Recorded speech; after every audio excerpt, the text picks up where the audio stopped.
Hello Chandrajit. Hello, sir. You just finished your second round. Yeah. And it was an exciting game. Yeah. So tell me what happened. So I was facing GM Sandeepan Chanda, for whom I have immense respect, since he has also accompanied Mr. Anand, and I have heard a lot. I have grown up seeing his games. So I did not expect to play so well, and I could not also prepare so much. But I saw some games of his, and I was not expecting the poison pawn which happened in the game, because you don't expect a GM to play such forcing lines.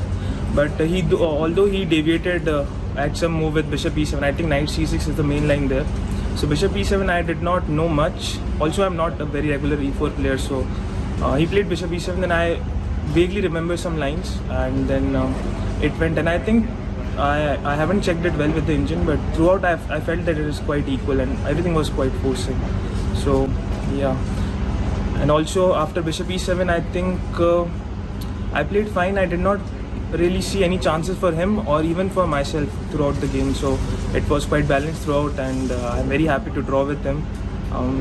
I was a little nervous before the game, but during the game I thought I was confident, and the position always seemed to be very comfortable, although it was sharp at some points, but it was manageable. So I was following the game, and I saw it, I think almost like during the half time of the game it was resulting in a draw, and it was seeming that it's moving to a draw. But I saw Sandeepan pushing you, and Yeah. you were also in some positions like looking that why isn't he offering a draw. Yeah. So what was going in your head that you can't resign and you can't go because you need this draw, and your opponent is also.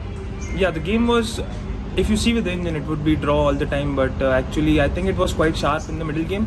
If you know the lines, then it's fine, it's a draw, engine would show draw, but there were some subtleties like Bishop F5, G6, Bishop H3. So I think it was not that equal, but later when it was all it all got liquidated, so I did not want to offer him a draw, although I did show my intention to draw the game, but he was pushing for a draw, so I did not think that asking for a draw again would be a good idea. So I was waiting for him to try all that he can, and I was pretty confident that I'll save a draw. I had seen multiple ideas to draw, and I went for the most active one. I could draw with some other moves also, like there was one important point when he played Rook B8 in the game. I think, I don't remember the move number, but Rook B8 he played somewhere, and I could not take on D6 because there is some Rook B3 B3 coming. Rook D6, Rook B3 is there. So then my G3 pawn is a bit loose. So I played Rook F2, and then he played Rook C3, and then I realized that I can play Rook G2, G4. But the thing is that that is too passive. So I also could have played Rook King H2, and then Rook B3, and then the Rook BB3, and then Rook G2. But all those seems too passive, so I went for an active plan, which could have been risky, but I think it was manageable, because I took on D6 and then put my Rook on D4, the other Rook on F4, and there were no chances, I think, because the two Rooks can never mate you on the 3 ranks, and it's kind of everything worked out fine. So yeah, I was okay during the game. I did not want to ask a draw because it might be disrespectful to ask a draw again and again, and then he later offered me a draw, and then I accepted it. That's a great result, I suppose, and we wish you all the very best for the upcoming rounds. Thank you so much for talking to us.